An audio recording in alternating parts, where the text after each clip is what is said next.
കഴിഞ്ഞ ദിവസം ഫിലിമിന് പോയപ്പോൾ എടുത്തിട്ട് വന്ന പോപ്കോൺ ബക്കറ്റാണ് കേട്ടോ ഇത് വെച്ചിട്ട് നമ്മളൊരു ഡസ്റ്റ്ബിനാണ് ഉണ്ടാക്കാൻ പോകുന്നത്. ഇത് കറക്റ്റായിട്ട് പറഞ്ഞു തരാനൊന്നും എനിക്കറിയില്ല, എന്നാലും എന്നെക്കൊണ്ട് പറ്റുന്ന രീതിയിൽ ഞാൻ പറഞ്ഞുതരാം. ഞാനിതിൽ കളർ ചെയ്തിട്ടുണ്ട്. അത് നമ്മുടെ അക്രിലിക് പെയിൻറ് ഉപയോഗിച്ചിട്ടാണ് കളർ ചെയ്തിട്ടുള്ളത്.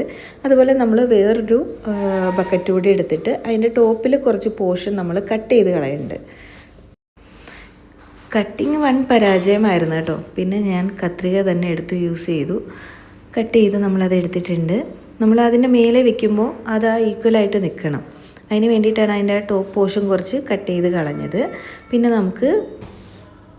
പിന്നെ ഒരു കാർഡ്ബോർഡ് പേപ്പറാണ് കേട്ടോ. പേപ്പർ ഞാൻ കട്ട് ചെയ്തെടുത്തിട്ടുണ്ട് ഒരു ഷേപ്പിൽ.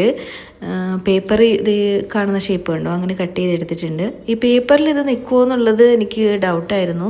കാരണം എനിക്ക് വേറെ ഒന്നും കിട്ടിയില്ല അതിൽ വെക്കാനായിട്ട്. പക്ഷേ വർക്കായി കേട്ടോ, കുഴപ്പമൊന്നുമില്ല. അത് അത്യാവശ്യം നല്ല കട്ടിയുള്ള കാർഡ്ബോർഡ് പേപ്പറായിരുന്നു. അപ്പോൾ അതേ ആ കട്ട് ചെയ്ത ഷേപ്പിന് അത് പുറത്തേക്ക് നിൽക്കാൻ പാകത്തിന് ഞാൻ അവിടെയും ഒരു ഹോൾ ഉണ്ടാക്കി കൊടുത്തിട്ടുണ്ട്. കണ്ടോ, അങ്ങനെ ഹോൾ ഉണ്ടാക്കിയിട്ടുണ്ട്. പിന്നെ ഇതിങ്ങനെ മൂവ് ചെയ്യുമ്പോഴാണ് ഇതിങ്ങനെ ഡസ്റ്റ്ബിൻ ഇങ്ങനെ പൊങ്ങി വരുന്നത്. കണ്ടോ, ആ താഴത്ത് നമ്മൾ രണ്ടാമത് കട്ട് ചെയ്ത് നമ്മൾ വെച്ച പോർഷനില്ലേ അത്. പിന്നെ എനിക്ക് ഒരു അബദ്ധം പറ്റിയെന്ന് വെച്ചിട്ടുണ്ടെങ്കിൽ ഞാൻ ഇത്തിരി കട്ടി കുറഞ്ഞ പേപ്പറാണ് അതിൻ്റെ മൂടിയായിട്ട് എടുത്തിട്ടുണ്ടായിരുന്നത്. അതൊരു ചാർട്ട് പേപ്പറായിരുന്നു. അത് ഇത്തിരി കൂടി കട്ടിയുള്ളത് വേണമായിരുന്നു. കാരണം അത് റൗണ്ടും കറക്റ്റായിട്ട് ഇങ്ങനെ നിൽക്കുന്നില്ല. അതിന് കട്ടി കുറവായതുകൊണ്ട് അതങ്ങനെ നിൽക്കുന്നത്.